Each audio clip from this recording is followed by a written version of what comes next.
Listen, I love zombie movies and The Last of Us as much as anyone, but it's possible that having a culture that's completely saturated with dystopias and no utopias is starting to be a bit of a problem.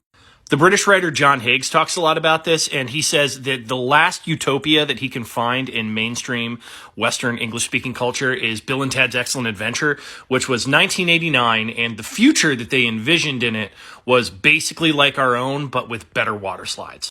The reason that this is so alarming is that if we don't have a better future that we're imagining in our heads, we don't have anything to work towards. In his essay, The Soul of Man Under Socialism, Oscar Wilde, which you may not have known, Oscar Wilde was a kind of anarchisty socialist, he wrote, "A map of the world that does not include utopia is not worth even glancing at, for it leaves out the one country at which humanity is always landing.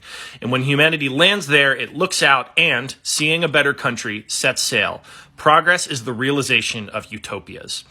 So if we're not picturing something, shining, gleaming, beautiful in the future, then we're just not ever going to get there. And the only places that we are going to get are to the worlds that are envisioned by, it seems like, the worst people alive, people like Vladimir Putin or Donald Trump or Elon Musk. And that's not really where we want to go. None of this is to say that dystopias are inherently bad. Obviously, to use the obvious one, George Orwell's 1984 really had a lot to say about how truth and language could be warped under a totalitarian government.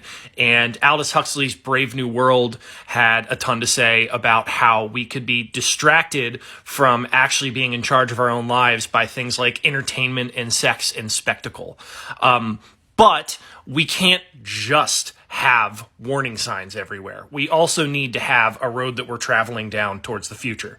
There are people that are imagining better worlds, and a lot of that is happening in like solar punk right now, where they're imagining a world where we live sustainably and we found a way to live with nature rather than constantly exploiting it. Ursula Le Guin did a lot of cool stuff in her books like The Dispossessed and Always Coming Home.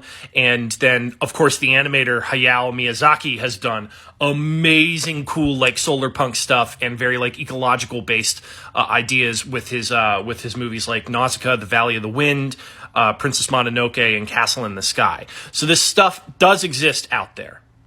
But as a culture, we could stand to spend a lot less time just soaking in bleak dystopian hellscapes. And we should start imagining some sort of better future, because if we don't imagine it, someone else will. And a lot of the things that other people are imagining suck.